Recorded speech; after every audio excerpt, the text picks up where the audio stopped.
transition into what I would call some content stuff in just a moment. But first, before we do that, let me give you kind of a preview of coming attractions. Coming up next, we have Belton Child. We'll be up here about 15 minutes, kind of sharing some knowledge that I'm talking about in a moment.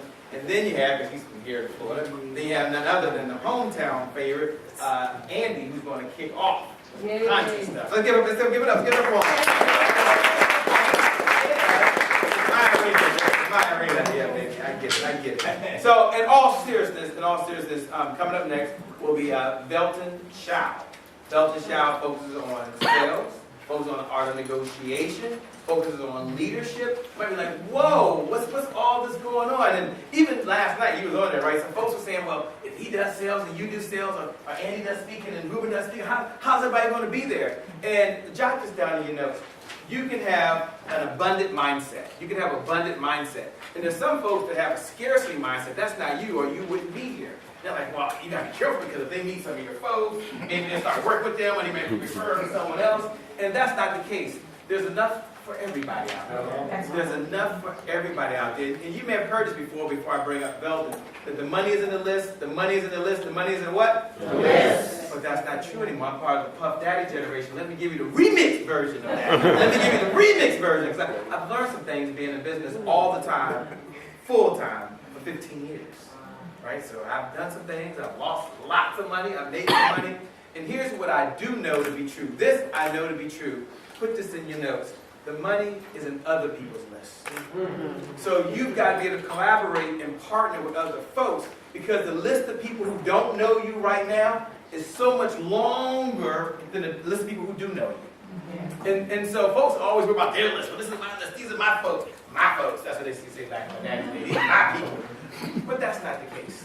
That's not the case. So we don't have that mindset. No one has that mindset that's in this room. That's not what Black CEO is about. It's about how can we help everybody get there? How can we help everybody get there? So with that being said, it's my honor and privilege to bring up to the stage none other than one of the hometown folks from Florida. He's not from Florida, he lives in Florida now. Let's give it up for Belton Child. Give it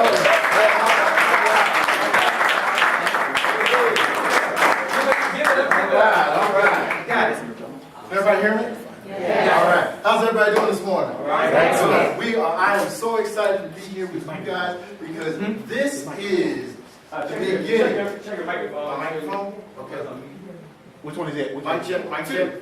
You too. Mic check, mic check. Mic check. Mic check. Got it right there. Got it right there? All right, there we go. Now we're moving. I'm excited to be here because I'm in a room full of geniuses. I'm in a room full of people who have taken the time and the effort to take their business from where it is today to where their vision has them going.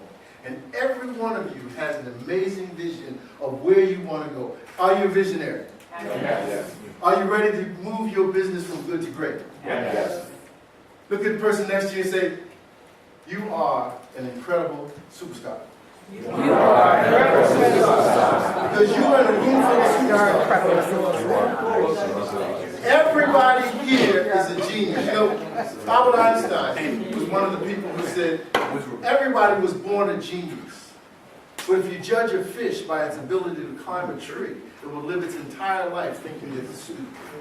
And what happens to a lot of us is we either miscategorize ourselves or we're miscategorized by somebody else at some point in our life. And we never have the opportunity to move to the next level because we're stuck in somebody else's vision. You have to have a vision of your own. And I know because it's Saturday morning, as everybody said before me, and you took the time to come here at 10 a.m. Now, it's probably going to be about 85, 90 degrees today. You could be on the beach. You could be on your back pool deck. You could be somewhere else doing something else. But you've taken the time to invest in your business. And what I'm here today to talk to you about for the next few minutes is about just that, leadership. Because as a CEO of your own company, you are a leader. Now, something that says everybody has to be a leader. And those that are leaders understand this. Before you can lead many, you have to be able to lead one. And that one is yourself. So what you do with yourself and how you prepare yourself for where you're going is extremely important. You know, I'm not from South Florida. I was brought here 15 years ago to open a hotel. And that hotel was on Miami Beach. It was the first African-American owned and developed resort in the country. Some of you may have heard of it. It's called the Royal Palm. I remember. I was brought here as the opening director of sales and marketing. My job was to sell a dream to the world, to sell a vision to the world. Think about it. It's not even a reality yet. It's not even brick and mortar. It's coming out of the ground day by day. It's in that, as Ruben called it, that chronos phase. It's time just moving ahead. But there's nothing that the people in Washington, D.C., or the people in Chicago, or the people in New York that are making the decisions to spend $100,000, $200,000, $300,000 can physically touch. All they can see is a picture. All they can see or visualize is a dream that has not yet become reality. And many of you are in that visionary stages in your business. You're in a conceptual stage where you're working on it. It's still in an evolutionary stage. And all people see is what you tell them. All people can understand is what you're trying to relay to them. And you have to stick hard, fast to your vision. So there's 4 principles that I want to share with you in the next few minutes that help me, and I hope will help you, and I know they will help you in your business. First and foremost, write this down. Be impeccable with your word. Word. Be impeccable with your word. When you say something, you know, in the hood, I'm from the hood. I was born and raised in Camden, New Jersey, for those of you who don't know. Anything about Camden? You know Camden? You know Camden? All right, homie. All right. I was born and raised in Camden, New Jersey. Okay? And we didn't say be impeccable with your word. You know what do we say, sister? Your word is your bond. Your word is your bond. Your word is your bond. People take you for your word. And as a leader, you have to be impeccable with what you relay and communicate to other people. Because they are counting on you to deliver a powerful, authentic message to them. And if you slip up, it only takes one time. One time to destroy what you're building. So you have to make sure that you are impeccable with what you say. If you don't know it, you can't fake it till you make it. It's better to say, I don't know, but I will find out. There you go. I don't know, but I will find out. How many times have you been put in a situation where somebody asked you a question about your business or about something that you should know, but you really didn't know it at that point? Did you say, I don't know, but I'll get back to you, or did you fake it till you make it? I'm going to tell you right now, there are many days in my life I used to fake it till I made it. Why? Because I was conditioned that way. But as the CEO of our own company, we have to understand that people are counting on us to deliver the right message. So make sure that when you speak with authority, you speak with confidence, and you speak with truth. The second thing that I'm going to share with you today is, don't take anything personal. Sometimes, when things don't go right, we blame other people. We blame other people's issues and circumstances because we don't want to accept that it's just the way it is. It wasn't my time. You know, people talk about failure and how failure is such a finite or definite situation. Failure is a temporary situation. Edwin Lewis posted this. He said, failure is, you don't drown by falling in the water. You drown by staying there. And if you're going to fail, don't just sulk. Don't take the time to sit there and reminisce about why it happened. understand why it happened, and move on. When we opened this hotel, we failed on numerous occasions. And we failed because of circumstances we couldn't control. Code enforcement wouldn't give us the proper documentation to open buildings. Construction delays forbid us from finishing the project. We were having a meeting one morning, and the general manager called us all into a room to talk to us about the project and what was going on. It was about 9 o'clock in the morning on a Monday, and all of a sudden one of the assistants came in the room and said, I don't want to interrupt the meeting, but you got to hear this. We all got up from where we were, we walked into the other room, we looked at the TV, and all of a sudden we saw 2 airplanes simultaneously fly into the Twin Towers. It was September 11th, 9/11. Now think about it. We're in a situation where we are trying to open a business. We're trying to get things moving, and things are moving well. But what happened? The world changed. Everything changed for us. We had no idea what was happening around us, but all we knew is this. The circumstances that happened were somebody else's fault, not ours, and we had no control. We couldn't take it personal. You can't take it personal when it happens, because it's going to happen to you. If it hasn't happened yet, it's going to happen, where something's going to preclude you from doing what it is you want to do in a smooth fashion. Lessons are tough. You're going to have tough lessons. You're going to have to be able to work through those difficult times. Push ahead. Continue to have your vision, to make sure that you hold fast to that vision and don't take things personally. Third point that I'm going to leave with you today: don't make assumptions. Don't make assumptions. Most people who make assumptions are lazy people.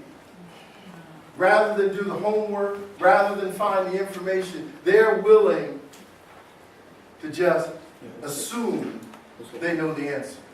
Assume that they know why it happened.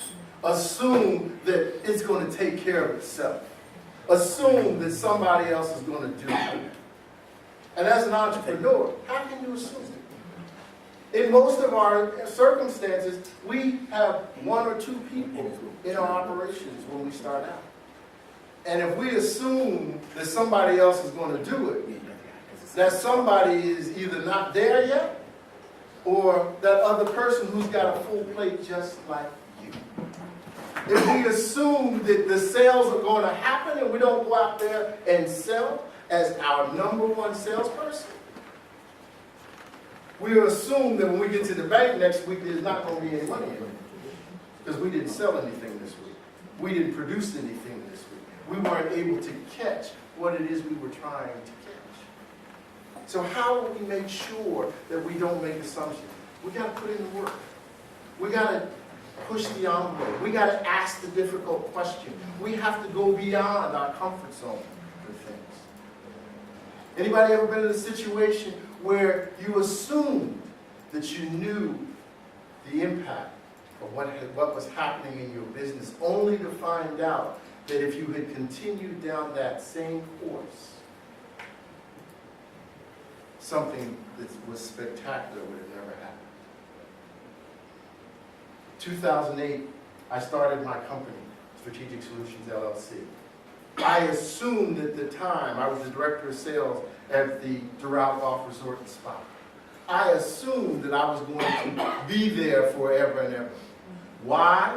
Because it was one of the most prestigious resorts in the country. It was a great job.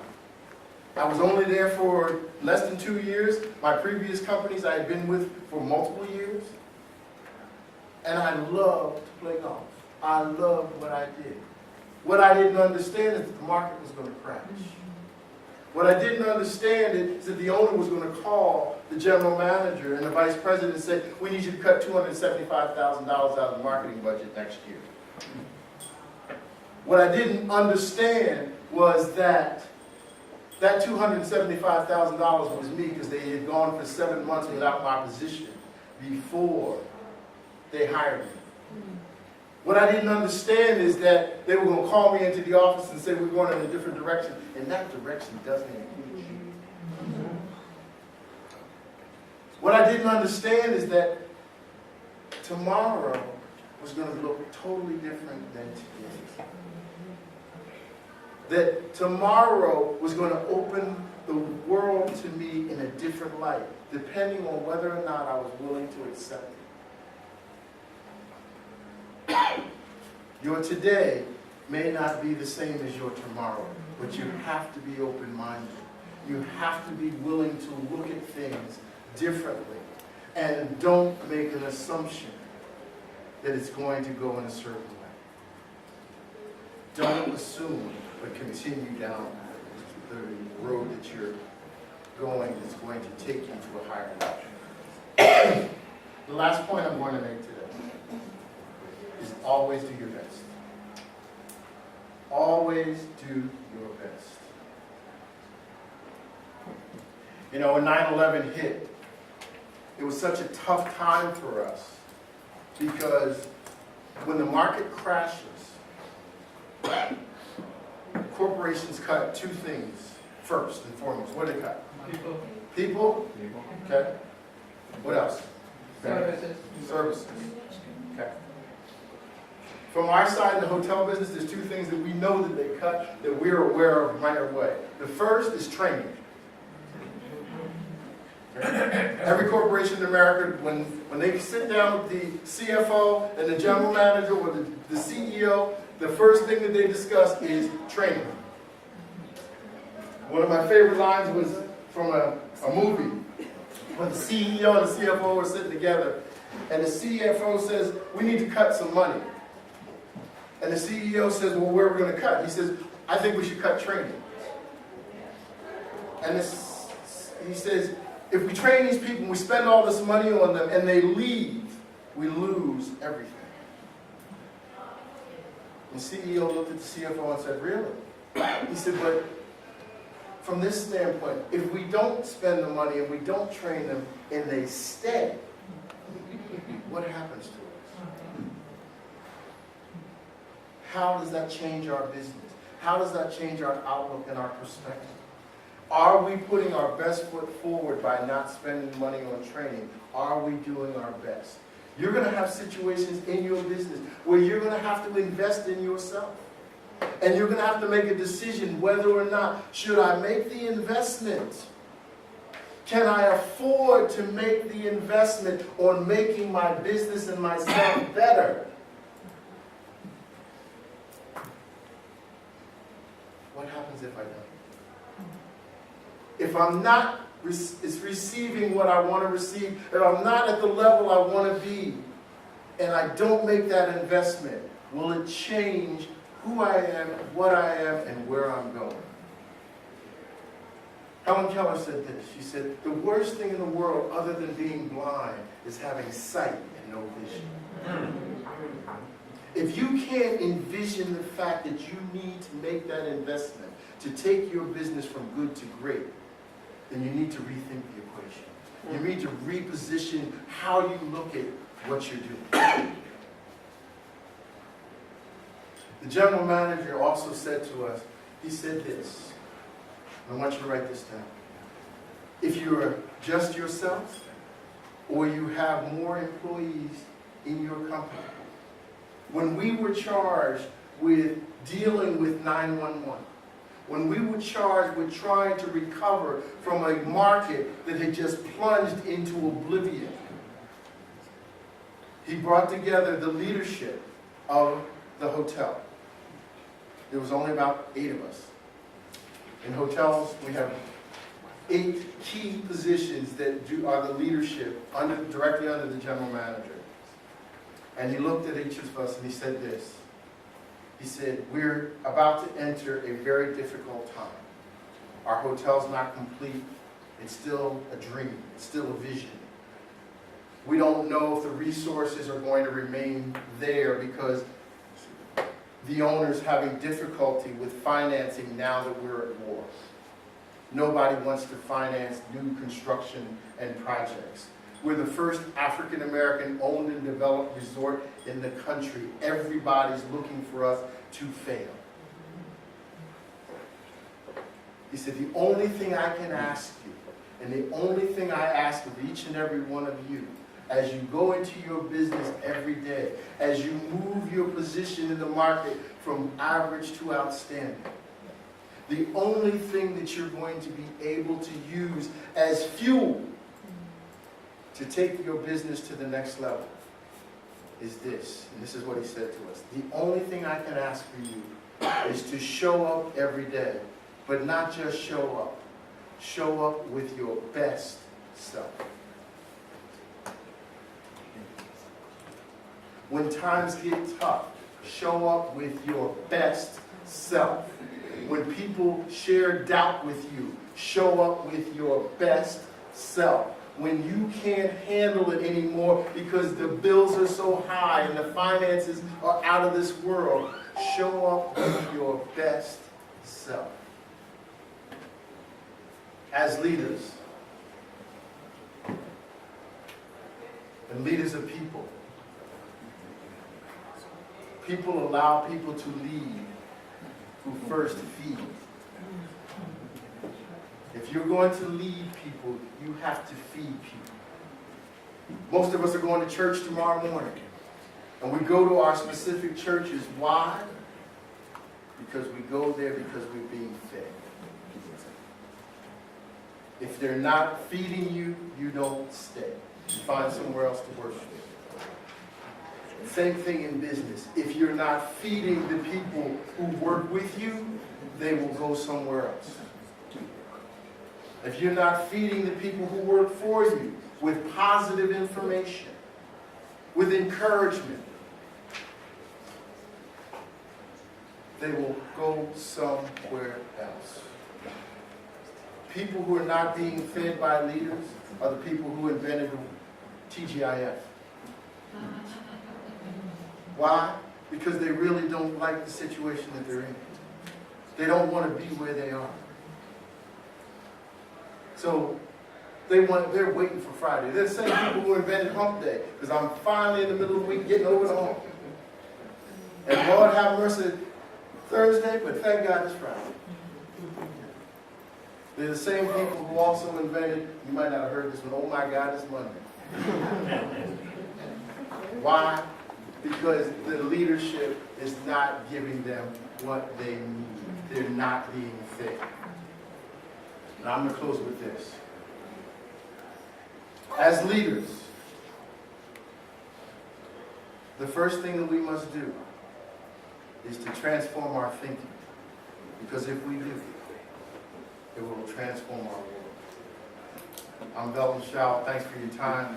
We're going to have a great day today. You are in store for some incredible feeding. Enjoy.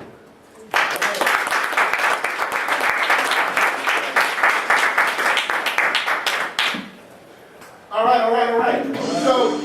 So here's what's going to happen before we go to the break. Because we're getting ready to start really moving into the heavy training.